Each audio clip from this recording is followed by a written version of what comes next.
Radio Internacional.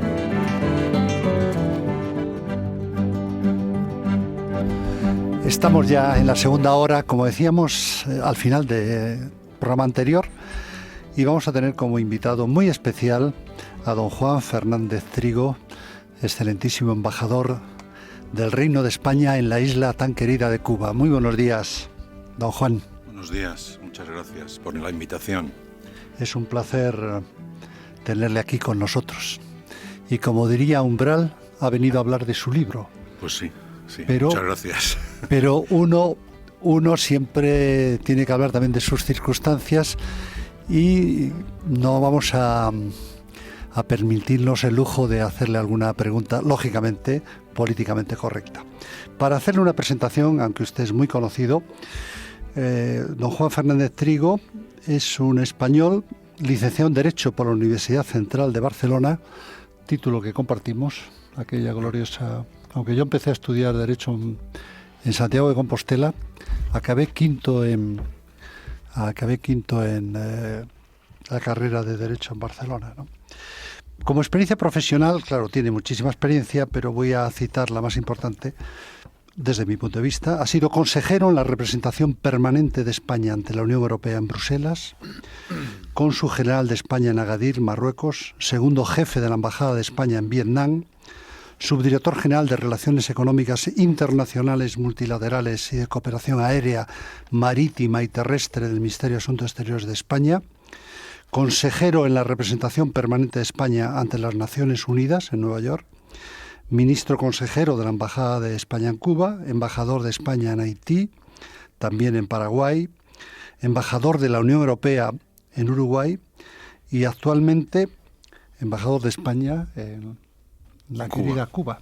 Yo como gallego no hay que olvidar que los Castro tenían origen en un pueblecito de Lugo. En Láncara.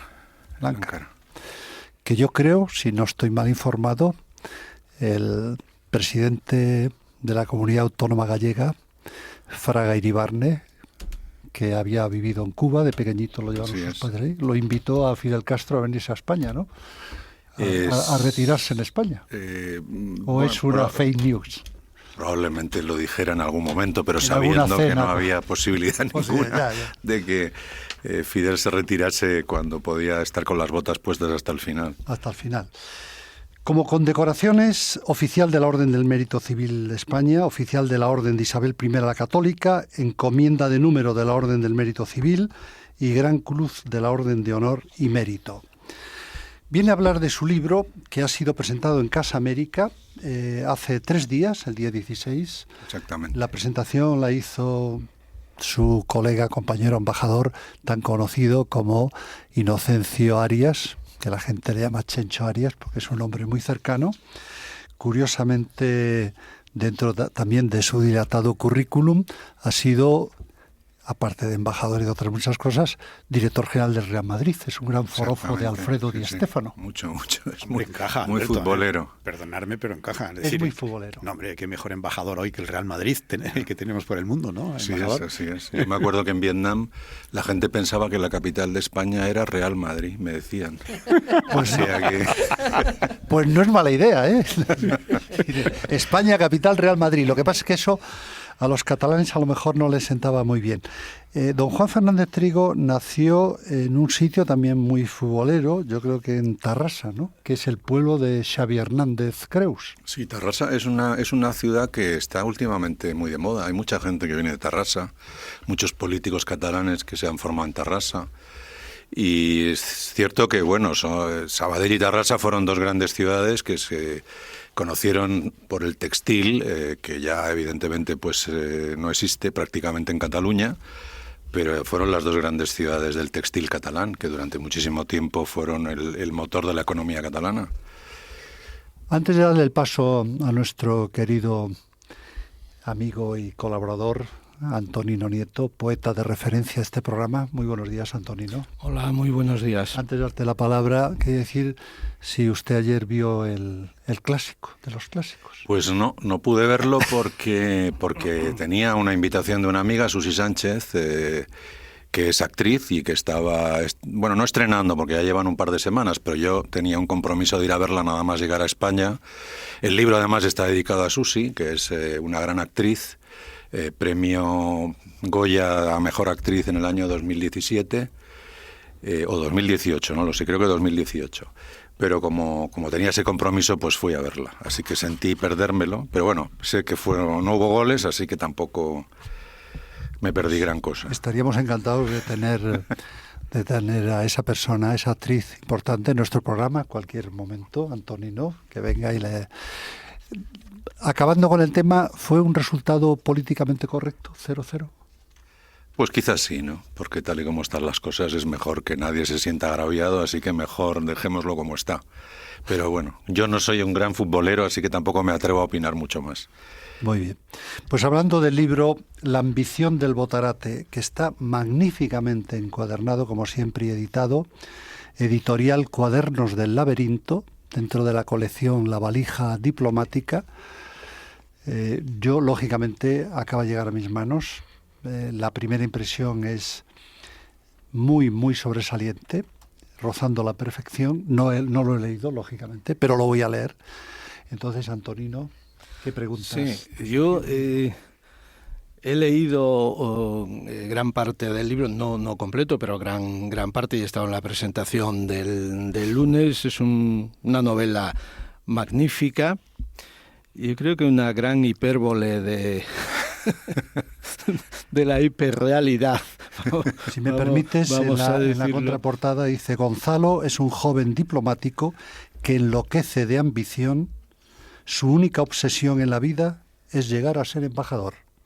Destinado en una imaginaria república caribeña, este Botarate irreductible conspira para neutralizar a su embajador y así ponerse al frente de la representación diplomática. Sí, es eso, pero yo creo que aún mucho más. Sí, mucho más. Eso es, digamos, lo visible. Lo visible y la trama que lo visible nos permite, pues eso, ver. Pero yo te quería preguntar, esta magnífica novela, La ambición del Botarate, yo la veo como una metáfora, no de la realidad, que también, sino metáfora de la hiperrealidad, esto es, de la invisibilidad que da cuerpo a lo real, desde la exageración, único bocado que nos permite tocar siquiera lo visible, que no lo real, aunque también. Uh-huh. Yo por ahí veo un poco todo esto, porque las situaciones que suceden, vamos, son de una hilaridad tremenda, pero detrás de la gran carcajada hay otras cosas. Bueno, como dije el otro día cuando presentamos la novela, yo quería jugar con la idea de lo que es la importancia del espiritismo, del animismo africano en las culturas caribeñas, ¿no? Y concretamente la idea del zombi, que siempre se ve desde Occidente como algo truculento. De hecho lo era, porque, bueno, digo lo era porque ya prácticamente no existen. Yo diría que ya no existen, pero en fin, como existe toda esta cultura de los venenos en algunos lugares del Caribe, la idea original del zombi es alguien al que envenenas a través de un veneno, valga la redundancia, para convertirlo en alguien que queda aletargado durante unos días y como consecuencia de un antídoto que se le aplica, esa persona revive, pero sus funciones cerebrales quedan completamente neutralizadas y se convierte en un pequeño esclavo al que le das órdenes. Eso existió durante mucho tiempo. Y a mí me parecía que jugar con esa idea de pues que un tipo cargado de ambición pueda convertir a su jefe en su esclavo era una idea que me parecía, en fin, que podía dar de sí bastante. Y luego jugar con la idea de los trepas, de la gente que vive en una ambición desmedida, que probablemente, digamos, todos tengamos esa semilla, pero que en cierto modo a todos se nos va controlando a lo largo de los años, pero que, bueno, me gustaba jugar con esa posibilidad, ¿no? Y claro, pues salen tics de la profesión, no vamos a decir que esa sea lo habitual, precisamente en la exageración está la posibilidad de eso, de hacer algo que pueda tener cierta gracia, si es que finalmente la tiene, yo espero que sí, pero bueno, mi idea era jugar evidentemente con algunos tics de la profesión y con determinadas circunstancias que evidentemente no se dan, pero que en algún momento han rozado la realidad, ¿no? A todos nos ha pasado, pues que hemos presenciado situaciones, cenas, intentos de saltarse la autoridad del jefe, etcétera, que bueno, que si se estiran un poco pueden dar de sí una novela. Hombre, yo tenía, hablando del jefe, cuando mi hija era pequeña, iba con sus amigas y nos íbamos de vacaciones, yo antes de salir de vacaciones siempre le preguntaba que quién era el jefe. Y ellas decían, me miraban muy serias, ella y sus amigas decían, tú eres el jefe. Y digo, ¿y por qué? Porque al jefe es a la única persona a quien no hay que obedecer. Entonces, no, y eso de la pero el tema del jefe, yo creo que quizá es una ambición que muchos hemos o han tenido, ¿no? Es decir, que es como muy tentadora, ¿no? Me parece. Por eso digo que yo creo que es jugar un poco con determinadas cosas que pueden parecer más próximas de lo que son, ¿no? Y luego, bueno, pues quien no ha tenido un trepa al lado en el trabajo, ¿no? Y esa sensación de que lo estamparías contra la pared. Pero bueno, yo he querido pues ver hasta dónde podía llegar un disparate. Bueno, en el fondo es una novela en la que lo único que hace es recopilar disparate tras disparate y luego pues creo que tiene en el fondo cierta justicia final, ¿no? En fin. Sí, no voy a descubrir, mejor no. Voy a descubrir el final. Estamos ahí en diálogo. Lo del trepa también se puede decir desde el punto de vista estadístico, o más bien econométrico, que está en función de la estructura piramidal de la organización. Porque claro, el que está debajo siempre quiere subir un peldaño más. Claro. Porque, sin embargo, las estructuras piramidales son las que se han consolidado a lo largo de la historia. En algún momento he leído que las 3 únicas organizaciones que durante siglos y siglos se han mantenido es porque tienen una estructura piramidal. Por ejemplo, el ejército. En cualquier sistema político hay ejércitos. Quizás en Costa Rica es la excepción que confirma la regla. La Iglesia, el Papa y todos los cardenales y obispos, y la banca. Porque en la banca ya hay un presidente. Así le va a la banca ahora. Es decir, ha evolucionado la matricial. En el libro también deja o insinúa que todos llevamos dentro un pequeño trepa o botarate. Sí, yo creo que sí, que en el fondo, como decía antes, la ambición es algo que si no se controla puede convertirse en algo verdaderamente disparatado, ¿no? Y ridículo, sobre todo. Pero que duda cabe que la ambición es algo que está prácticamente en todas las personas en este mundo. Otra cosa es esa capacidad de controlarla y de dirigirla bien, ¿no?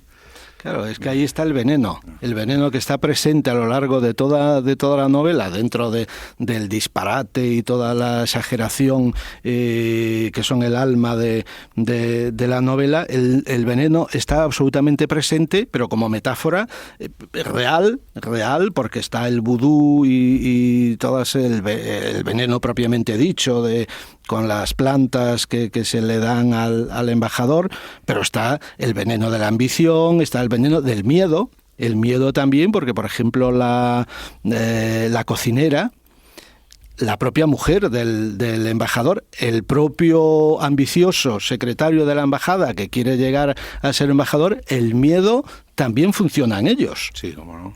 Claro.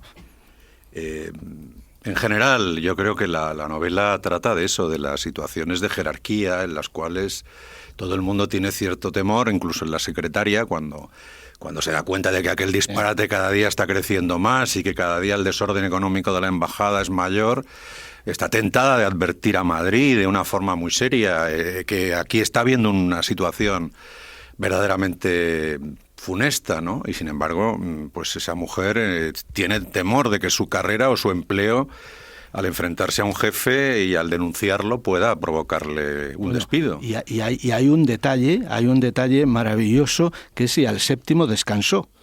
Y es precisamente en el séptimo el que permite reconducir, no voy a descubrir, pero es el que permite reconducir todo, de algún modo, metafóricamente. Interesante la incorporación del veneno, porque el veneno ha sido un instrumento que se ha utilizado a lo largo de la historia.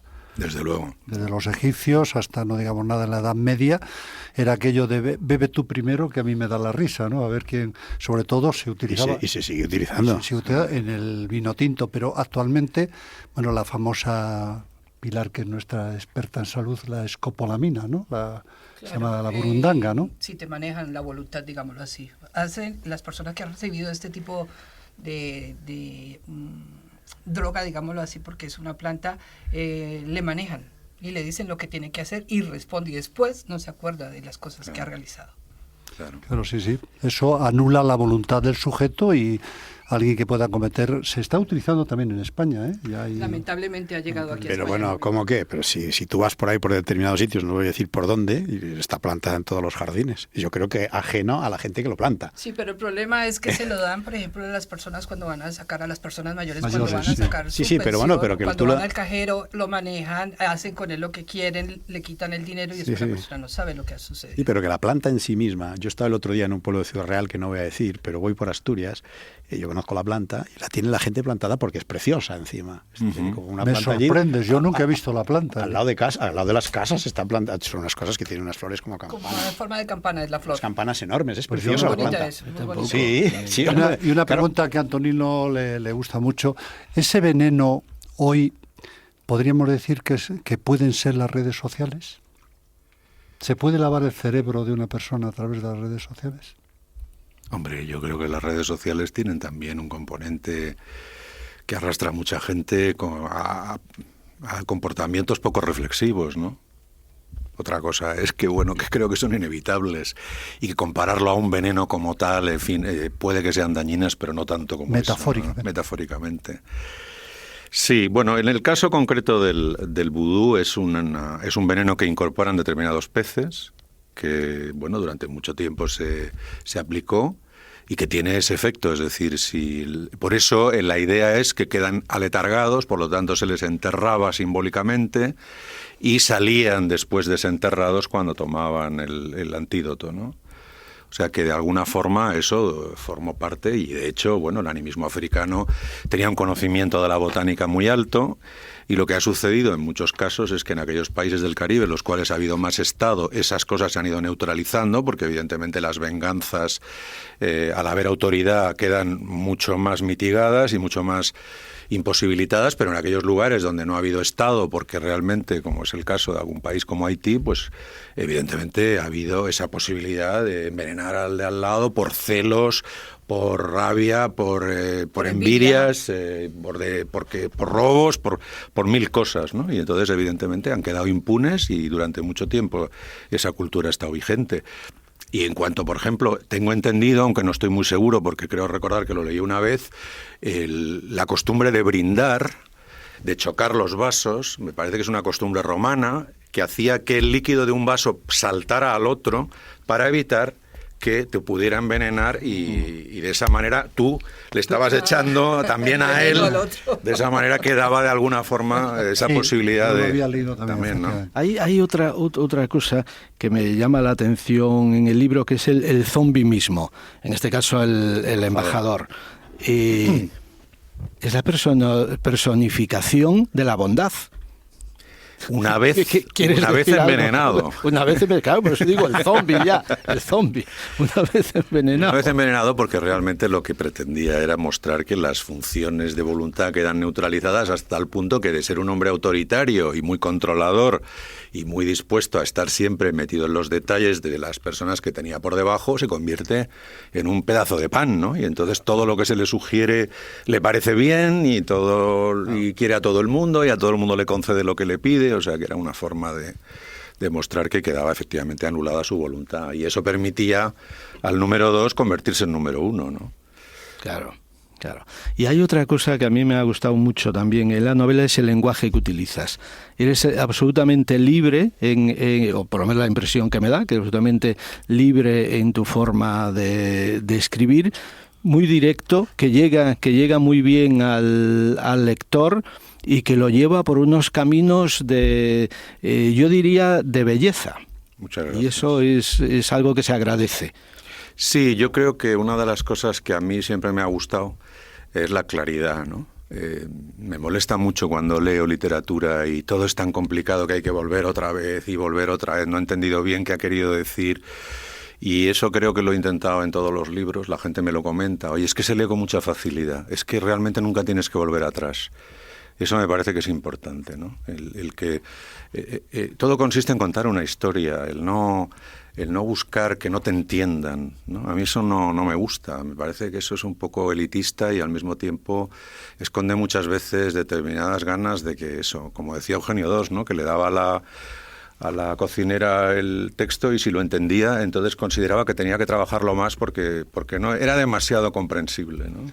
Eso que dice es interesante, me recuerda un familiar mío, magistrado del Tribunal Supremo de lo Contencioso Administrativo, que cuando había un pleito de la marca Cataplín contra Cataplan, se lo daba a la señora que tenía en casa y decía, oiga, a usted la marca Patatín se le parece a Patatán.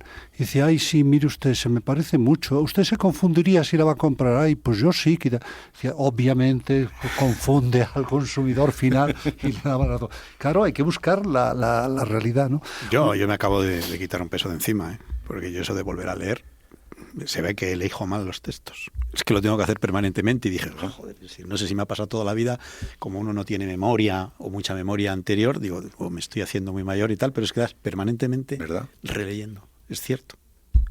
Muy molesto eso. No, pero yo caía en que bueno, llegas a un punto en el que te falta atención, el que no sé qué, el que no sé cuál, pero vamos, él seguro que ha escrito bien, porque yo creo que pero aquí nuestro amigo Germán no lee novelas también actuales, también le da por leer a Herodoto, Eurípides, y todas las traducciones, bueno, entonces, y los italianos, claro, traduttore, traditore, ¿no? Sí, hombre, me pasa lo que a mi suegra, una anécdota una vez la encontré leyendo, mi suegra era una señora de casa estupendísima, pero tal, leyendo a Ortega. Uh-huh. Y entonces yo le digo, Sofía, ¿pero tú realmente entiendes algo de eso? Me dice, ay, hijo, no entiendo nada. Pero ya iba a medio libro, pero ¿no? Qué bien escribe, ¿no? No, le di un libro de viajes, no me acuerdo de quién, pero bueno, tengo ahí una colección de ellos en casa. Y cuando iba ya por la mitad digo, me dice, esto sí que es bonito, esto sí que lo entiendo. En eso que dices tú me recuerda una anécdota precisamente de Fraga Iribarne, que era, decía Felipe González, yo creo que tenía el Estado en la cabeza, sí, y empezaba a hablar con aquella verborrea tan rápido porque el cerebro le iba muy deprisa, y un paisano gallego en un mitin de aquellos le dice a otro, dice, ¿entendiche algo? Le dice gallego, dice, no entendo nada, pero que ben fala. Sí. Es que se comía muchas palabras, Fraga. Claro, iba muy rápido. Iba muy rápido, sí. Una cosa que me sorprende, querido embajador, es con toda la cantidad de los grandes cometidos que ha desarrollado a lo largo de la vida, una variable que siempre me preocupa, que es la variable tiempo, porque es el único bien que no se puede acumular. Uno acumula salud, belleza, dinero, todo. El tiempo no se puede acumular. Dice, voy a trabajar 23 horas hoy y dejo 1 hora para mañana. ¿De dónde saca tiempo para escribir no solo este libro, sino, por ejemplo, El amante casual, Boquerones en Brooklyn, La traición de La Habana? ¿Cómo se organiza? Organización, como dice el otro. Yo creo que todos tenemos tiempo libre. Otra cosa es en qué queramos usarlo. Hay gente que se dedica a jugar al tenis, que se dedica a jugar al golf, los fines de semana dan mucho de sí. Vamos, yo recuerdo, además, me ha pasado muchas veces que en aquellos puestos en los que menos tiempo he tenido para escribir es donde he escrito las novelas, porque los fines de semana, al tener poco tiempo, pues me obligaba a meterme, y sin embargo, a lo mejor en países en donde he tenido más tranquilidad y a lo mejor, sin embargo, tenía más complicación en la dirección de la embajada. Esas complicaciones no te dejan la cabeza fría como para poder evadirte y seguir escribiendo, ¿no? Entonces, el tema del tiempo es muy relativo, es curioso, ¿no? Hay países en los cuales... Y la lectura, porque creo que también podemos hablar de la lectura. Me ha pasado en países donde de repente me estancaba, ningún libro que empezaba me gustaba, a las 15 páginas dices otro, y no lo encuentras, y pasas una temporada en que dices, bueno, pero si es que no encuentro nada que de verdad me... Claro, ya he pasado la época esa de leerme un libro que no me gusta, ¿no? Ya cuando pasan las 20 o 30 páginas y no me gusta, ya lo dejo. Pero es cierto que el tiempo es una cosa un poco relativa, y a la hora de escribir, pues hay horas que se le pueden quitar a la televisión, hay horas que se le pueden quitar a las salidas de noche, a los fines de semana, a las horas del deporte. No creo que sea difícil encontrar un momento para... Y además llevo escribiendo desde el año 95. En fin, tampoco es que haya publicado más de 4 novelas. Desde el 95 para acá son prácticamente 30 años, ¿no? No, 20 años. 25. Sí, pues 25 años, 4 novelas, en fin, tampoco es... Pilar. Sí, yo para aquellas personas que apenas acaban de conectarse con el dial, esto es Radio Internacional, es el programa Balance Internacional y Derecho, y estamos en este momento honrados con la presencia del señor embajador Juan Fernández Trigo, embajador de España en Cuba. Primero, agradecerle porque nos ha traído como regalo a todos los contertulios de este programa su maravilloso libro La ambición del Botarate. Estuve viendo el vídeo de la presentación en Casa de América del libro el 16 de diciembre. Me ha llamado muchísimo la atención. Creo que es un libro que genera gran expectativa desde el principio hasta el final. Yo ya mismo ya quiero llegar esta misma tarde o esta noche a casa para empezar a leerlo. Creo que tiene una mezcla, es una novela, pero como él ha estado en países de América Latina, tiene parte del folclore y de la creencia de esos países, tiene ingredientes, por ejemplo, como la santería, maldiciones, mal de ojo, que son realmente ingredientes muy llamativos. Ha estado en países, por ejemplo, como en Haití, ¿no? Has hablado de lo que se conoce como zombies en esos países cuando se maneja la voluntad de estas personas por causa de venenos. Tiene como objetivo este libro hacer pasar un rato muy ameno y muy agradable a todos los lectores. Tiene una mezcla de exageración, de situaciones sacadas de lo normal, de situaciones inventadas, pero cómo la ambición puede llevar al ridículo con graves consecuencias para el protagonista. O sea que yo creo que es una mezcla muy interesante. Invito a todos nuestros oyentes para que adquieran el libro La ambición del Botarate de Juan Fernández Trigo, editado por La Valija Diplomática. Quiero agradecer también a Alicia Ares de la editorial que está con nosotros hoy. Gracias, Alicia, por traer al embajador, y les invito para que compren el libro. Muchas gracias por estar aquí, señor embajador. Una pregunta. En su vídeo yo vi que hablaba sobre Haití, una situación fuera de lo normal que pasó en este país. Usted quería llevar o invitar a los empresarios españoles para que colocaran zonas de hostelería en este país, y encontró una respuesta bastante extraña del presidente de este país. ¿Qué fue lo que pasó? Cuéntenos, por favor. Bueno, yo en realidad lo que pretendía era que, dado que media isla está dirigida por un país que ha hecho una apuesta muy clara por el turismo, y concretamente también por el turismo español, las grandes empresas españolas, sobre todo las procedentes de las Islas Baleares, han tenido un éxito tremendo en la explotación del turismo en la República Dominicana.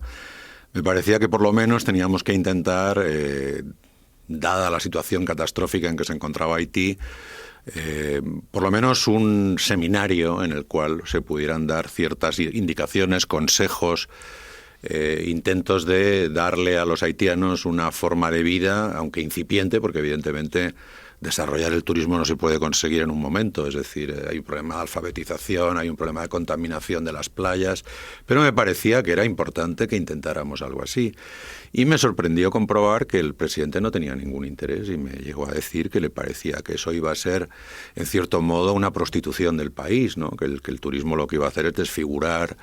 Claro, realmente lo que me pareció es que me estaba hablando de algo absolutamente absurdo, ¿no? Es decir, un país anclado en la pobreza, que para él parecía normal el que siguiera en esas circunstancias. Entonces me sorprendió que de él mismo no saliera un interés en lo que yo le estaba proponiendo. Claro, pero es sorprendente porque si el país está sumido en la pobreza, creo que es más fácil tomar posesión de o manejar a la población, ¿no? Tenerla, porque si hay ignorancia y pobreza, puedes hacer con la población lo que quieras. Yo creo que es así. Muchas veces la riqueza y el trabajo traen derechos, y los derechos traen reclamaciones, y las reclamaciones, pues evidentemente hacen que la política sea un poquito más exigente, ¿no? Entonces, pues efectivamente, esa es la impresión que yo saqué. Pero usted, que ha estado en aquel terreno, ha pisado el terreno, el territorio, efectivamente una isla que está dividida en dos estados, la República Dominicana, que atrae mucho turismo. Creo que nuestro amigo Pepe Hidalgo de Europa incluso pasa muchas temporadas en República Dominicana. Sí. Y la mitad de la isla, que es Haití, si el terreno más o menos, el mar es el mismo, y supongo que las playas, ¿por qué hay tanta diferencia? ¿Porque Haití está dentro de la órbita francesa? ¿Porque los españoles no queremos estar allí? ¿Por qué hay? No, bueno, Haití tiene una historia muy complicada. Es decir, Haití es un país de esclavos que se rebelan contra Napoleón, y que consiguen la independencia antes que ningún otro país, por supuesto, de América Latina y ningún país africano. Eso provoca que en el momento en que se restablecen las monarquías absolutas después de la caída de Napoleón, se castiga especialmente a Haití y Francia le impone unos derechos que paga hasta 1940, es decir, que hay unas sanciones como consecuencia de esa revuelta que provocan el empobrecimiento del país, ¿no? Luego, por otro lado, pues ha sido un país que no ha tenido la fortuna de encontrar líderes lo suficientemente capaces de sacar adelante el país, con lo cual, pues sobre todo en los últimos 30 años ha ido cayendo en muchísimos problemas, y hoy en día pues hay verdaderas dudas sobre si es un Estado viable. Es un país que vive apoyado por la comunidad internacional a través de la cooperación, a través, digamos, de una presencia de las Naciones Unidas con fuerzas militares, y claro, hay ciertas dudas de que ese país tenga la fuerza suficiente como para sostenerse por sí mismo. Pero no es solo culpa de Haití, ¿eh? Yo creo que la comunidad internacional castigó esa rebelión de esclavos. Hay que tener en cuenta que Saint-Domingue, como se conocía entonces, esa pequeña parte de la isla que inicialmente era un nido de piratas y que, bueno, pues poco a poco España fue olvidándose o dejando de lado la zona, digamos, occidental de la isla, pues fue ocupada por los piratas, pero a la larga, hasta finales del siglo XVIII, se convirtió en la principal y más rica colonia que Francia tuvo nunca. Es decir, la riqueza que daba la caña de azúcar en aquella época y la explotación del azúcar a través de los esclavos fue tremenda. Es decir, Francia, en el momento en que perdió lo que hoy es Haití, evidentemente se sintió verdaderamente ultrajada, y por eso la reacción fue tan violenta contra esa revuelta de esclavos, ¿no? Y nunca se recuperó, es decir, pues siempre fue un Estado independiente, el primero de toda América, pero pagó las consecuencias de esa rebelión. Es uno de los países más pobres de... Sí, vamos, hoy en día desde luego, porque además se han ido incrementando problemas muy graves, ha habido una explosión demográfica. En Haití hay 4 hijos y medio por mujer. Esa es la media de la demografía del país. Hay una tasa de analfabetismo enorme. Tasa de mortalidad, supongo que también. En fin, hay unos problemas. Y a perro graves. Flaco todos son pulgas, ¿no? Porque luego tiene mucha ayuda, es cierto que tiene mucha ayuda, pero también es cierto que no. Debe existir mucha corrupción y no llegan esas ayudas a donde tienen que llegar finalmente. Pues yo creo una cuestión que siempre me ha preocupado a mí. El esquema de ayudas, que yo desconozco, es decir, tengo ideas, pero es decir, ¿el hecho de poner dinero sobre la mesa es lo más efectivo o la manera de ponerlo? A lo que me estoy refiriendo es la manera de ponerlo. Es decir, yo creo, así a simple vista, que poner dinero sobre la mesa casi siempre se lo acaban llevando, pues eso, gobernantes de pocos escrúpulos, etcétera. Cuando a mí me parece que todo ese tipo de ayudas podrían hacerse de maneras alternativas. Yo eso... El tema es que la inversión en estos lugares es muy complicada porque tampoco hay gente suficientemente formada. Es evidente que la ayuda sencillamente entregada no es lo suficiente, pero también es cierto que cuando se intentan ensayar otras fórmulas, pues no hay tejido empresarial, no hay la suficiente experiencia, ¿no? Hombre, algo han mejorado las cosas, ¿eh? Desde el año 2004, en que la situación estuvo prácticamente a punto de una guerra civil. Yo creo que las fuerzas de Naciones Unidas han servido para estabilizar el país y darle una cierta tranquilidad durante unos años. Bueno, tranquilidad que cada vez que hay elecciones vuelven a haber protestas, vuelve a haber en estos momentos el presidente es objeto de un cuestionamiento para que dimita, ¿no?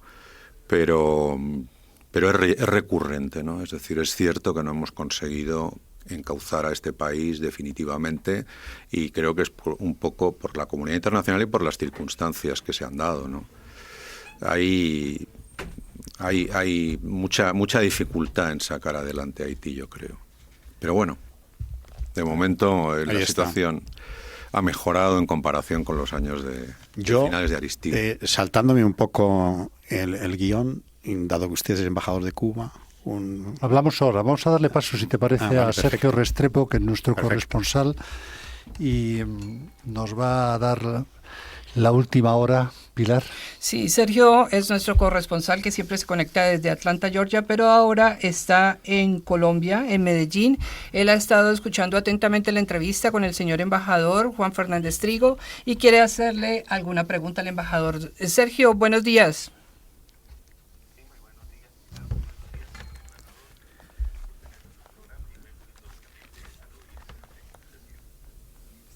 Sergio, un momento que vamos a mejorar el sonido para que el señor embajador pueda escuchar tu pregunta.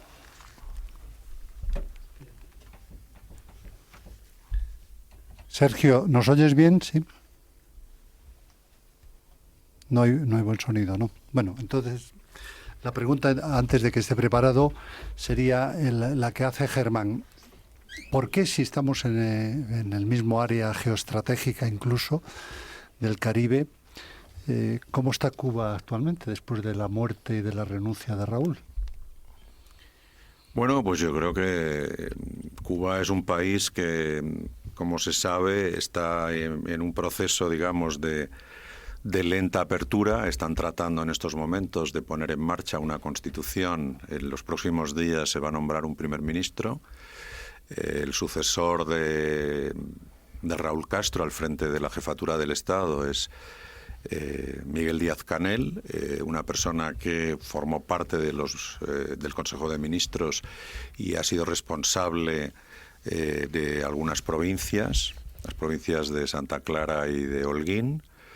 Es una persona formada, en cierto modo, como para hacerse cargo de la sucesión y, bueno, pues se aprobó una constitución nueva el año pasado que viene a reconocer, en mi opinión, dos puntos claves importantes. Si bien es una constitución que en cierto modo reconoce el papel preponderante del Partido Comunista, al mismo tiempo creo que hace dos importantes avances. Por un lado, establece la obligatoriedad de que los dirigentes, es decir, el presidente de la República y las personas con cargos relevantes, no puedan tener más de 60 años, lo cual en cierto modo hace que provoque un relevo generacional, en lo que puede ser positivo para que se hagan cargo del país personas que no vivieron la etapa histórica anterior. Y luego el hecho de reconocer la iniciativa privada, que en el caso de Cuba en principio había estado negada de una forma bastante rotunda, y no solamente del 59, pero sobre todo a partir del 68. Creo que esos son dos elementos positivos que pueden hacer que el régimen evolucione en una determinada dirección. Es cierto que quizás fuera útil el que los cambios se produjeran con un poquito más de rapidez o determinación, como el rey de España señaló en su discurso cuando estuvo recientemente en La Habana. Pero también es cierto que, como también dijo el rey, los cambios tienen que venir del propio pueblo cubano, no pueden ser impuestos por nadie, ¿no? Y eso me parece que es importante reconocerlo. Hoy por hoy creo que hay que ser objetivo y reconocer que eso va a evolucionar desde dentro, que no hay una oposición organizada seguramente como para poder tomar la alternativa, y por lo tanto creo que hay que esperar que desde dentro sean los propios cubanos los que puedan provocar esa aceleración de los cambios. Vamos a ver exactamente quién aparece como primer ministro. El domingo aparecerá la persona y, bueno, pues será importante saber quién es.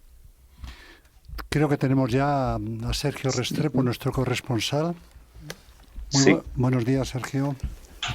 Sí, muy buenos días y un cordial saludo al señor embajador. Una preguntita, señor embajador. La primera es ¿cómo va esto de la ley Hart-Burton aplicado en todas las restricciones que lógicamente ha afectado a España como socio inversor y como socio comercial de Cuba? ¿Cómo se ve ese panorama?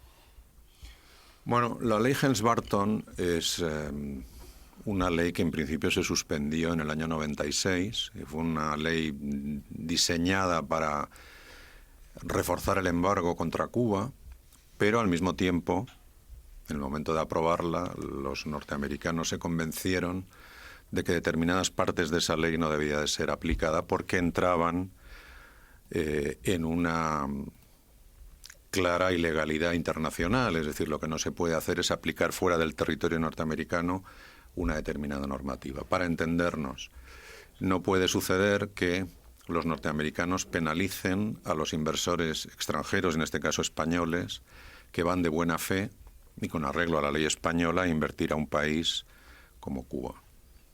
Sin embargo, como consecuencia de el cambio de administración, en donde el presidente Trump ha decidido echar atrás muchos de los avances que llevó a cabo el periodo Obama, pues se decide que estas partes entren en vigor cuando habían estado suspendidas desde el año 96 y por lo tanto ahora lo que se plantea es que cualquier inversor que esté, entre comillas, traficando, como dicen ellos, es decir, comerciando, invirtiendo, haciendo negocios con bienes que puedan ser considerados como reclamables por parte de cubanoamericanos o americanos, automáticamente son objeto de una demanda judicial o pueden ser objeto de una demanda judicial en tribunales norteamericanos y ser condenados.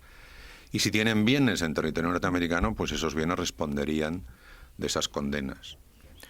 A nosotros eso realmente nos hace un daño muy serio, como digo, porque primero es ilegal, es decir, no se puede aplicar una ley fuera del territorio de los órganos que la han confeccionado, y en segundo lugar porque nos parece que están actuando, digamos, en tribunales o resolviéndose causas por unas vías que no son las correctas. Deberían primero demandar ante los tribunales cubanos y si los tribunales cubanos no les dieran la razón, pues evidentemente hay unos mecanismos de negociación internacional que, por cierto, en el periodo Obama estaban en marcha, de ver cuáles eran las indemnizaciones que debían de producirse de un lado y de otro como consecuencia de las expropiaciones que se produjeron en los años 60, en el momento de la reforma agraria, sobre todo cubana.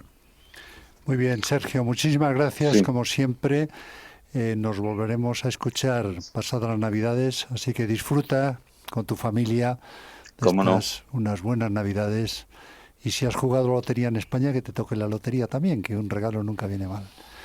Bueno, seguimos la charla con el embajador. Bueno, un gran abrazo. Hay que decir, para terminar, que recomendamos encarecidamente, además tenemos aquí a nuestro crítico poeta que lo recomienda, Juan Fernández Trigo, La ambición del botarate, muy bien editado, por Editorial Cuadernos del Laberinto, La valija diplomática. Alicia Ares, muchas gracias por traernos. Sigue en este camino porque es maravilloso. Y en la portada pues está un muñequito traspasado con alfileres de cabeza roja haciéndole un vudú, que en este caso sería un embajador teórico y novelado, pero que se podría aplicar también a cualquier político. Muchísimas gracias, don Juan, por estar con nosotros. Gracias a vosotros por vuestro interés. Aprovecharemos el tiempo navideño para leer este magnífico libro, que se lee muy bien. Yo si me permites, yo recomiendo, claro, encarecidamente la lectura, la compra y lectura de la novela de Juan Fernández Trigo, La ambición del botarate, Cuadernos del Laberinto, la editorial. Magnífica novela, como hemos dicho a lo largo del programa y que él nos ha explicado muy bien en la entrevista que le hemos hecho.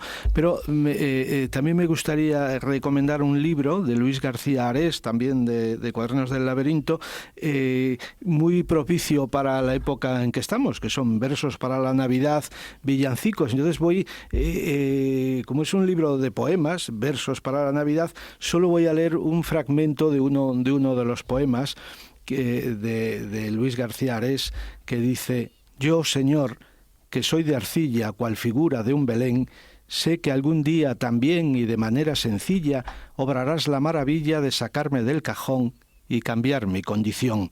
Será entonces Navidad, y Navidad verdadera, porque Cristo nos espera en su gloria y majestad, y ante la suma bondad caerán en adoración las figuras del cajón.